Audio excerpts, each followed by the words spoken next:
Hey kids, it's Jurassic James and Tristan Explains looking at Megaraptor. You're saying, wait a minute, you've already done Megaraptor. Yeah, that was the Jurassic World Megaraptor. This is the PNSO figure.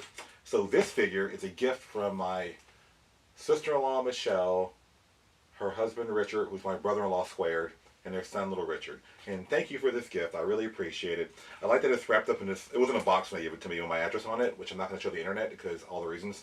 But I like that the inside is covered in this inflatable stuff. It's funny because it reminds me of like the Mars rover, the show when it lands, the big, the bouncy, whatever. Anyway, so starting with the official scissors of Jurassic James.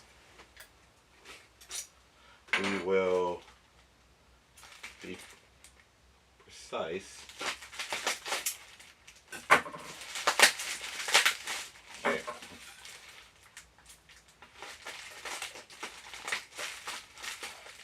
There we go.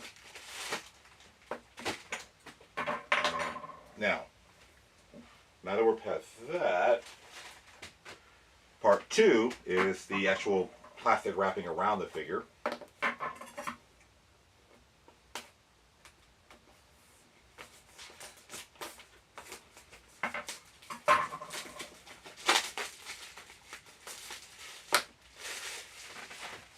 Question, do you guys like that I actually open a figure in front of you, or does that matter? I don't know. Let me know in the comments. So, here we have the figure. Now, one thing to point out, there is on the front, let's see, 135 scale. And of course, they show other figures here with different paint jobs on them. Now, let's go ahead and open this figure.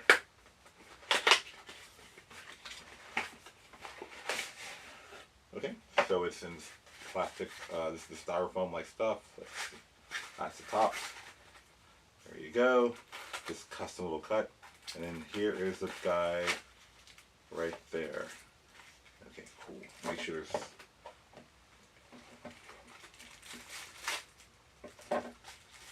So because the boxes themselves are art, and who knows, when I move again, I'll need those boxes to put my more delicate figures in.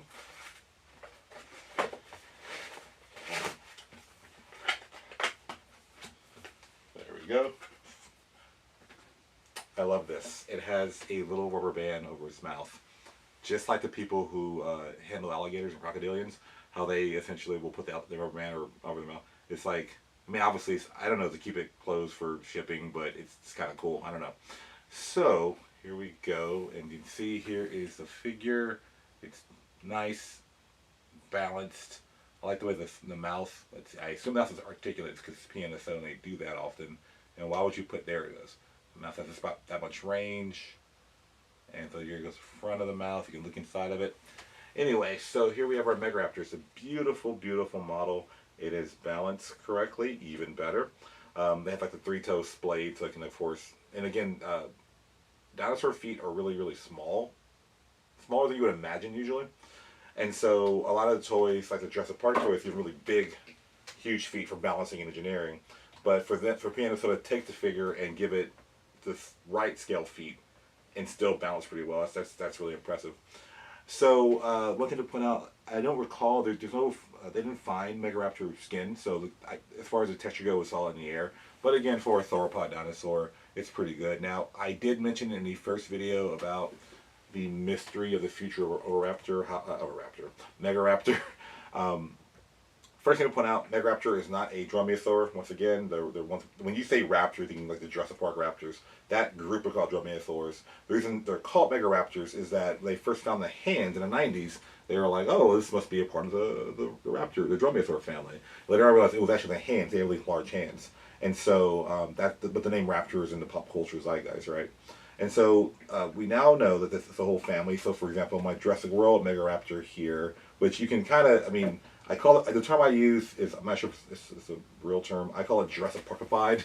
That you can look at this, and look at that, and look at that, and see there's a bit of a difference. So, one is obviously for children, and one is for adult children. So, anyway, so the idea here is that these guys were weird in that, where do they fit in the family tree? So for those of you who don't know, there was a show in the '90s called Mari, and it was, some people find it entertaining. I find it very sad when people weren't sure of the parentage of a child, and they would do a DNA test and go, "Well, who's the father?" And they go, "Oh, you are the father," and they would cry, or "You're not the father," and then they would dance. So it was really upsetting for me as a child. Like, this is terrible. I can imagine it's a horrible experience. But the point is, this guy here is that Megaraptor, we're not sure where it fits in the family tree. And so, looking at the feet, now that we know it's not a dromaeosaur, it was initially thought to be a member of the Allosaur family. More recent papers are saying no, it's in a Coelurosaur. So if you don't know, the two, not that simple, but to simplify it, the two major branches of when you see most dinosaurs who are predatory, you have like the Carnosaurs, which are like the Allosaurus, the Gyranosaurs, the Carcharodontosaurus, those guys, and then the Coelurosaurs, which include the raptors and Tyrannosaurs and the like the Gallimimus, little osteodontsaurs. And so the Coelurosaurs initially were all thought to be very small until the Tyrannosaurs were realized to be in that grouping. And so at least the more recent papers are saying this animal is closer to the Coelurosaur group. It is what's called a basal Coelurosaur. So in general, we don't use the word primitive because I don't know why actually, but primitive implies, I guess, that it's like a simple form and it's leading somewhere else. I guess I don't know. But the main thing is basal is the term we use when it's an early member of this group, and so it's not thought to be in the Allosaur line. It's closer to the Tyrannosaur raptor, the raptor line. But within that, the newest arguments are that this is not a Tyrannosaur, but that they are close, like the Tyrannosaur base family tree, that these guys are close to that, basically. The big picture with these Megaraptors in general is that in South America, with the big predators like Giganotosaurus, right, and Mapusaurus, those guys die out towards the middle, like early Cretaceous.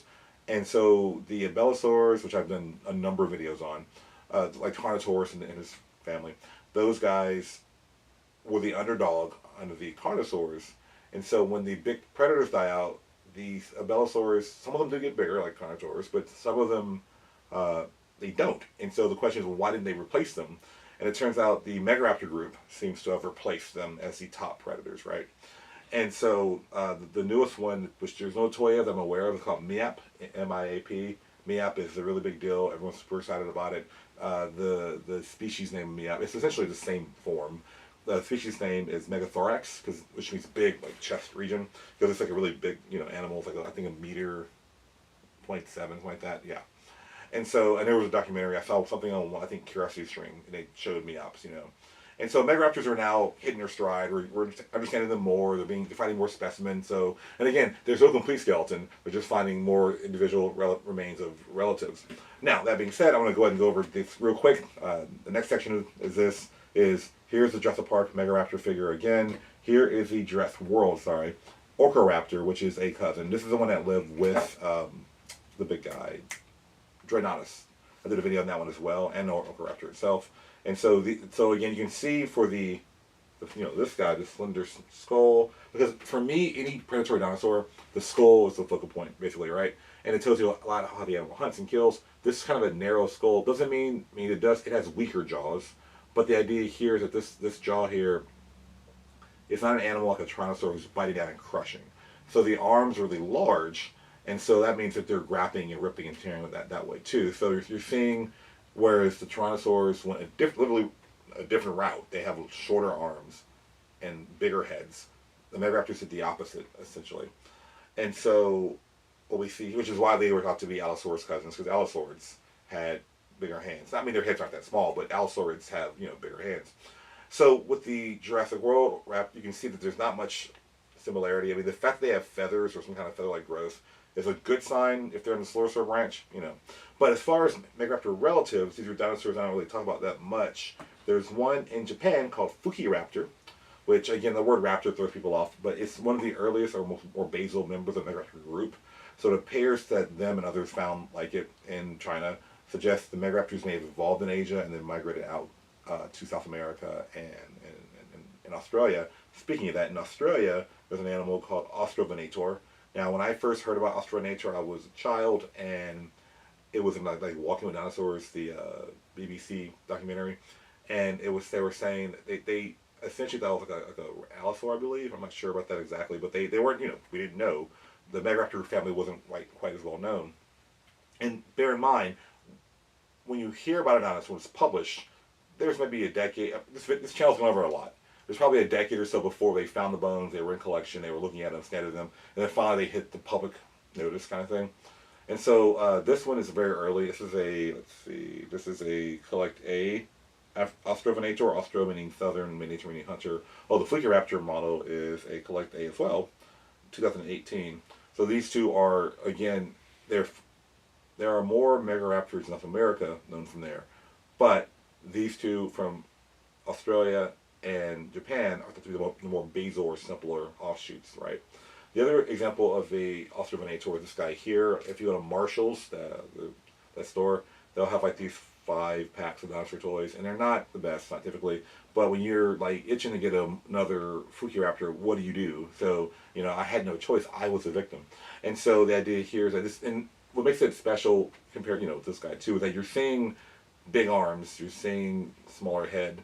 Those are things that, were, that set this group apart. Not that they're smaller, but they're not the Goomba people from Mario in 1993. But the idea is that these, you know, it's a different form of sauropod. And I had a very similar explanation with this with the Therizinosaurs. You know, these herbivores. I call Therizinosaurs Cretaceous pandas. And when I write my book, I'm going to draw a picture of a Therizinosaurus with a panda's markings, because that's just how I see them. Because bears are omnivores and polar bears are carnivores mainly, and then panda bears are herbivores. So we're seeing that branch with Therizinosaurs. A lot of words, right? But the Raptors are a different branch in that sense. So here's another one. And what I don't like about this one is that they have the riveting, like the hole for the screws. But you're seeing a really cool, just the representation of this animal is really important. Needs to say, there's been questions back and forth with Eotyrannus.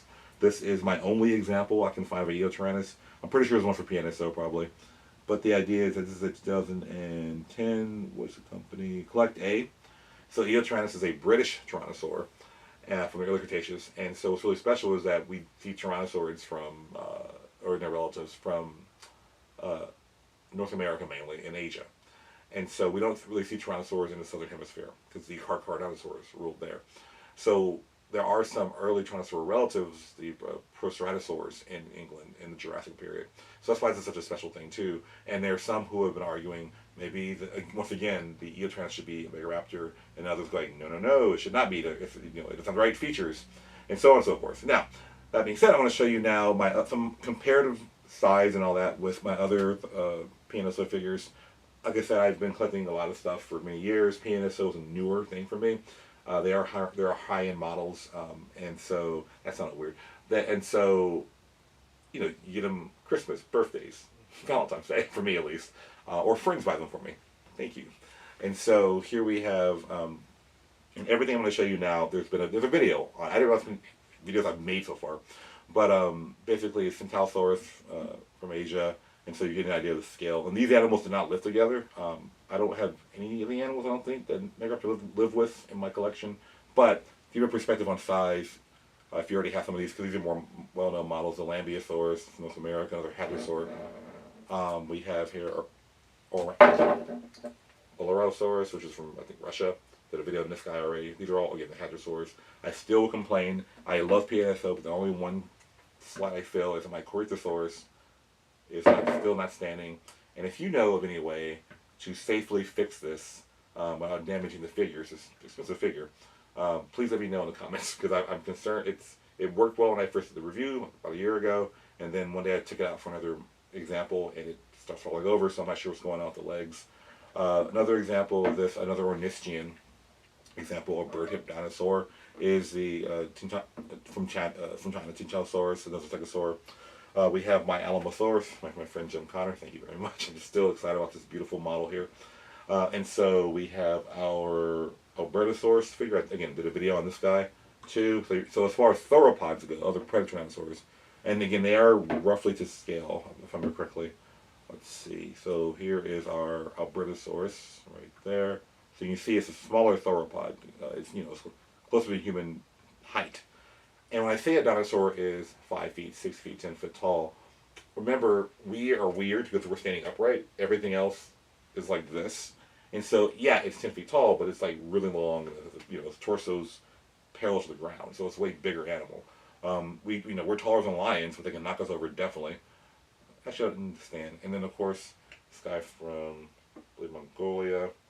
I did a video on this guy too. It's actually Q, Pinocchiosaurus. That's what the name, long name. Long nose, the name for the animal. I was saying it's like Chinosaurus. And so these guys are these are Tyrannosaurs, or they're distant cousins according to the recent literature. And so you're seeing where it fits in with those sizes and that lifestyle. Again, South America would have been dominated by sauropods like Alamosaurus. They're called Titanosaurs, the family. And so that would have been the main prey living there. There's been advancements, more discoveries in South America, really great discoveries. And so people were finding, like scientists were digging up and paleontologists finding more sauropods, of course, other predators like Albelosaurs, and they're also finding some early ankylosaur relatives. We're finding some hadrosaurs, things we didn't see in the Southern Hemisphere. In my early channel, I didn't really mention, but now we see these things. And so it's a really cool animal in its own right, really cool figure. I appreciate you again, Richard, Michelle, and little Richard. This is a great figure, and everyone knows the key to my heart is dinosaur toys, right? That's how you do it. If you don't know, like that's, and money, I don't know. Anyway, thank you very much. And okay, so last thing, looking at the chest right there. You see how it's like kind of wide? That's why this cousin Miep has the wider chest. I'm looking forward, I'm pretty sure, given the social media storm when Miep was published about, first published on, that there will be Miep figures. I'm pretty sure Jurassic World will get it on it too, and I'm pretty sure the PNSO will as well. So I'll keep an eye out for that. Look, if there is one, I'm going to get the figure and have a Miep video. So with that being said, thank you for tuning in. I really appreciate you guys. I love you. Thank you for the likes, comments, subscribing. I really appreciate that, because I'm just a guy who likes to talk about dinosaurs, and the fact that you come and watch this is amazing to me, because I do it by myself, but you're here, and it's cool, and I appreciate you. I'll see you later. Thank you very much.